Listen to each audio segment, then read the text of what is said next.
Hey everyone, it's Jen at Watches Off Fifth, and no, this is not a drill. Today we have the Mans Daytona.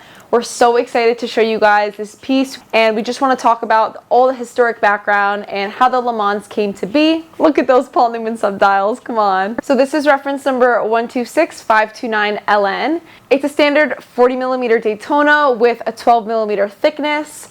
It has the black dial with the white Paul Newman subdials, and something really special about this watch, if you didn't know, this is the 100th anniversary of the Le Mans race, and as a nod to the 100th anniversary of the Le Mans race, they've made the 100 on the tachymeter in red. So if you didn't know already, the Le Mans is an endurance race that goes on for 24 hours in France that essentially tests the endurance of the drivers and the cars. And also, if you look on the subdials, you'll see the hour counter is actually 24 hours instead of 12 hours as a nod to the 24 hours of the Le Mans. So the first Le Mans race was actually May 26th to 27th in 1923. So this does mark the 100th anniversary because this watch was released in 2023. The first race was actually held on public terrain, so it's really cool to see how far they've come and how the relationship between Le Mans and Rolex has grown. What's really special about the relationship between the Le Mans and the Daytona is that the Le Mans is a race that needs a watch that's perfectly accurate and sporty at the same time, which is exactly what the Daytona is. When everyone first saw this watch, of course their eyes jumped directly to the Paul Newman subdials. It has such a nice vintage feel with a modern twist at the same time.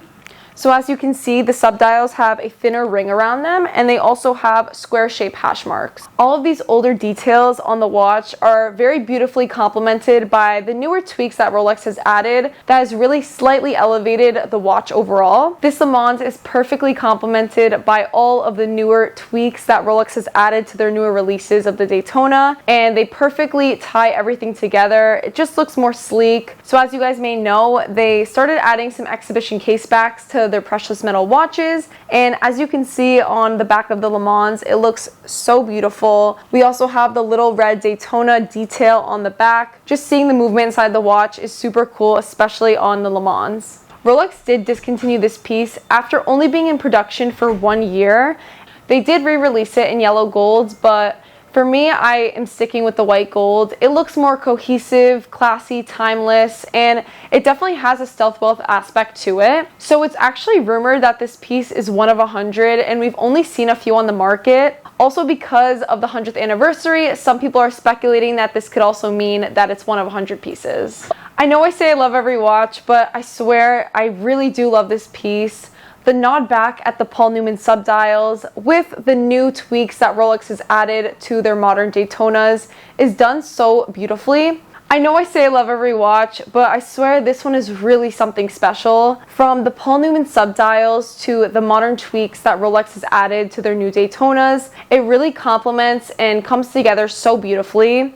And of course, how this watch commemorates the relationship between Le Mans and Rolex and how the Le Mans race has been going on for 100 years. It's a truly beautiful anniversary piece, and it's such a big accomplishment for both Rolex and Le Mans.